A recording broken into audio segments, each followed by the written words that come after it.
نظر الاسلام کا شاہکار نظر الگیتی۔ قاضی نظر الاسلام کی ادبی خدمات کا دائرہ اس قدر وسیع اور ہمہ گیر ہے کہ اسے کسی ایک نام یا ایک لقب سے یاد کرنا کافی نہیں۔ انہوں نے جبر و استبداد اور انسان کے ہاتھوں انسان کی تحقیر کے خلاف جو نعرہ بغاوت بلند کیا، اس کی بنا پر وہ بنگال کے باغی شاعر مشہور ہوئے۔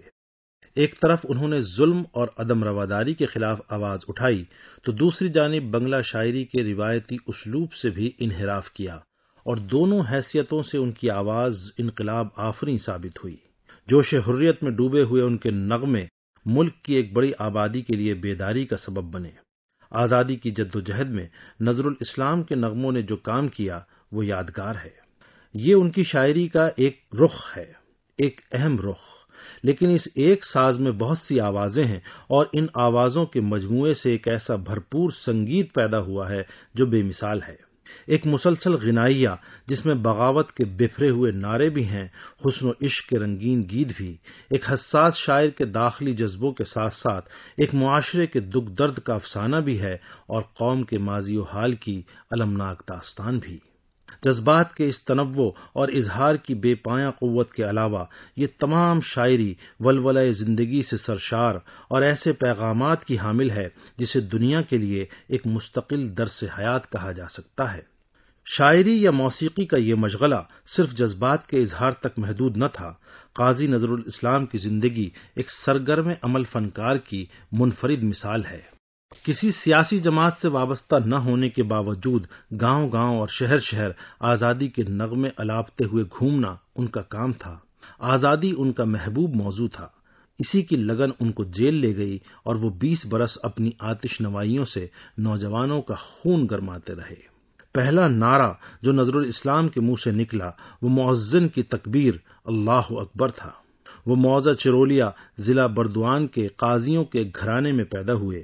25 مئی 1899 ان کی تاریخ پیدائش ہے۔ والد کی وفات کے بعد 8 سال کی چھوٹی عمر میں مسجد کی خدمت سنبھالی اور مؤذن بنے۔ خوش الہانی بچپن سے ہی زندگی کا حصہ بن گئی تھی۔ محض 20 برس کی عمر میں ان کی نظم ودروہی منظر عام پر آئی، جس نے بنگلہ شاعری کے نئے مزاج کو طے کیا۔ یہ بنگلہ کی لطیف رومان پرور شاعری میں ایک نئی آواز تھی، جس میں بجلی کی سی تراری اور طوفان کا سا زور تھا۔ اس میں قوم کو غفلت کی نیند سے بیدار کرنے کا جوش تھا، اور پھر قومی شاعری کا یہ سلسلہ دراز تر ہوتا گیا۔ نظر الاسلام کی قومی شاعری میں خودداریت، خود اعتمادی، بھرپور ہمت، جواں مردی اور بہادری کا ولولہ ہے۔ انہوں نے قوم کے ہر طبقے کو ساتھ لیا، چاہے وہ دیس کے نوجوان ہوں، کسان ہوں یا مزدور، مرد ہوں یا عورت، ان کے لیے سب اہم ہیں۔ ان کی نظم ناخدا کا یہ انداز دیکھیے: رات اندھیری ہے، محب وطن پاسبانوں ہوشیار، مدت دراز کے دیرینہ درد و الم نے جنگ کا اعلان کر دیا ہے۔ محروم سینوں میں گہرے احساس انگڑائیاں لے رہے ہیں، انہیں راستے پر ضرور لانا ہوگا اور حق خود ارادیت دلانا ہوگا۔ بے بس قوم ڈوب کر مر رہی ہے، اسے تیرنا نہیں آتا۔ اے ناخدا، آج ہم دیکھ لیں گے کہ اپنے وطن کو آزاد کرانے کے لیے تجھ میں عزم ہے یا نہیں۔ کون بدبخت پوچھتا ہے کہ وہ ہندو ہے یا مسلمان؟ اے ناخدا، کہہ دے انسان ڈوب رہا ہے، اپنی ماں کی اولاد ڈوب رہی ہے۔ چوتھی دہائی کے آغاز میں نظر الاسلام کی تخلیقی پرواز بلا شبہ انہیں ایک نامعلوم آفاق، ایک اندیکھی منزل کی جانب لے گئی۔ یہ موسیقی کی بے کراں دنیا تھی۔ انہوں نے رابندر ناتھ ٹیگور کی طرح دنیائے موسیقی کو باقاعدہ اپنایا، اور بہت جلد ان کی شناخت ایک پرجوش گلوکار اور نئے گیتوں کے خالق کے طور پر ہونے لگی، جو اپنے گیتوں کے لیے دھنیں بھی خود ہی تیار کرتا تھا۔ اس عہد میں انہوں نے غزل کو بھی بنگلہ موسیقی میں روشناس کرایا۔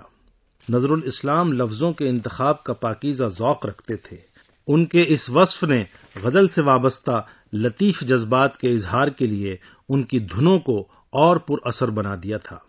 بنگلہ سنگیت کی دنیا میں ربندر سنگیت یعنی ٹیگور کے گیت اور نظر الگیتی یعنی نظرل کے گیت مشہور و مقبول ہیں۔ ٹیگور کے یہاں موسیقیت میں بھرپور تاثر ہے، اور اس پر ہندوستانی موسیقی اور ہندوستانی تہذیب و تمدن کا غلبہ ہے، جبکہ نظر الاسلام نے موسیقی کے اس افق کو وسیع تر کر دیا ہے۔ ان کا نظریہ گیت و سنگیت ایک طرف شیامہ سنگیت سے متاثر ہے تو دوسری طرف اس میں اسلامی رنگ و روپ بھی نظر آتا ہے۔ انہوں نے اس سلسلے میں ایک برطانوی گراموفون کمپنی کے مشورے پر استاد ضیاء الدین خان سے باقاعدہ تربیت بھی حاصل کی۔ کلاسیکی موسیقی کی اسی تربیت نے نظر الگیتی کی تخلیق میں اہم کردار ادا کیا۔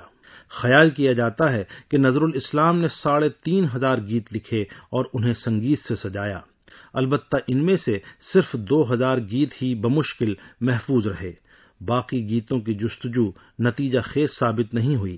انہوں نے بھرپور طنز میں ڈوبے ہوئے اور تاثیر میں سفاکی کے حامل ایسے گیت تیار کیے جس نے بنگالی عوام کو اپنا گرویدہ بنا لیا۔ کیفیت، لہجے، نغمگی اور ترتیب کے اعتبار سے ان گیتوں میں حیرت انگیز تنوع ہے۔ یہ زندگی سے بھرپور اور جوش و ولولے سے معمور ایسے گیت ہیں جو سننے والوں پر ایک عجیب مسرت زا کیفیت طاری کر دیتے ہیں۔ ہر عہد میں نظر الگیتی اپنے سننے والوں کو متاثر کرتی رہی ہے۔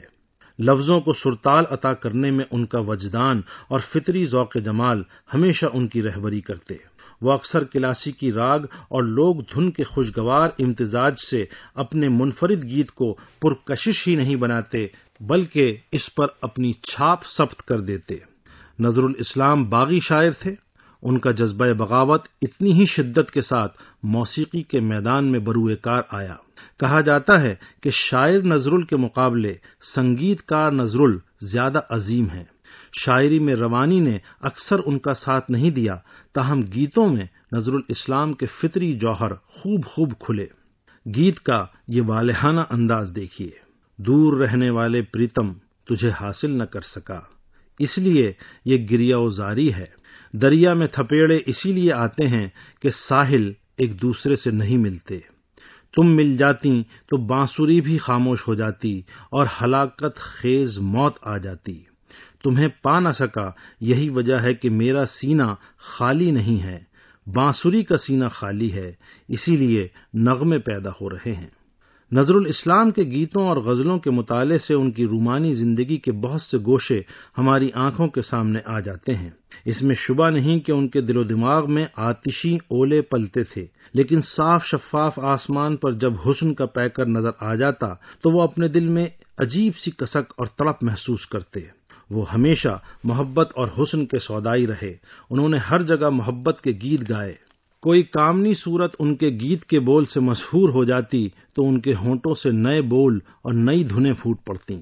گیت کا یہ انداز دیکھیے: میں نے دل کا سودا ایک بار نہیں کئی بار کیا ہے اور ہزاروں قسم کی موت مرتا بھی رہا ہوں، پائل کی جھنکار کی طرح پاؤں میں بجتا بھی رہا ہوں، آنسوؤں سے میں نے کتنے ہار گوندھے ہیں جن میں میرے دل کا خون شامل ہے۔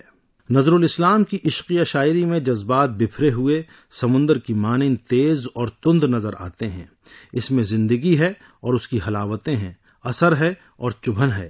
بنگال کی سحر خیز گھٹاؤں اور عطر بیز ہواؤں نے ان کی شاعری میں ایسی روح بھر دی ہے جو کبھی مر نہیں سکتی، جو لازوال اور انمٹ ہے۔ ان کی عشقیہ شاعری میں مایوسی کی جھلک نہیں ہے، وہ پر امید ہیں۔ وہ بازی ہار جانے کے بعد بھی محبت کے ہی گیت گاتے ہیں۔ اردو شعراء کی طرح وہ اپنے محبوب کی بے وفائی کا ذکر تو کرتے ہیں، لیکن اس کی کج ادائی پر اس سے شکایت نہیں کرتے، ہمیشہ ملاقات کے تمنائی رہتے ہیں۔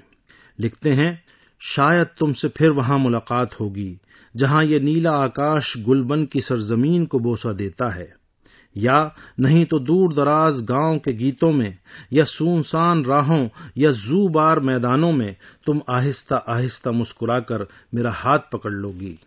یہ پھیلا ہوا آسمان اور دکن کی یہ خوشگوار ہوا تمہاری خبر دے جاتی ہے کہ جنگل کی سپاٹ راہوں میں تم ہولے ہولے آؤ گی اور تمہارے تبسم سے شاید تمہارے دل کی باتیں شفق کی سرخ راہوں پر تحریر ہو جائیں گی۔ نظر الاسلام بیک وقت شاعر انقلاب بھی ہیں اور عروس سخن کے امین بھی، مناظر فطرت کے ماہر مصور ہیں اور موسیقی کی تانوں کے رمز شناس بھی۔ ایک طرف وہ آتشی نظموں کے ذریعے باغی شاعر کے روپ میں نمایاں ہوتے ہیں تو دوسری طرف حسن و عشق کے راگ الاپتے ہیں اور کہیں تصوف سے بھرپور کلام سے عشق حقیقی کے فلسفے کی گتھیاں سلجھاتے ہیں۔ شدت جذبات، تاثیر، اسلوب میں نیا پن، فارسی، عربی، سنسکرت اور بنگالی الفاظ کی کامیاب آمیزش، یہ ہیں وہ خوبیاں جو ان کے گیتوں میں نظر آتی ہیں اور جو نظر الگیتی کو منفرد رنگ روپ عطا کرتی ہیں۔ نظر الگیتی کا افق اس قدر وسیع ہے کہ ان کی تخلیقات فطرت انسانی کے حسن اور بین الاقوامی بھائی چارے اور انسانی حقوق کی حامی و علمبردار بن گئی ہیں۔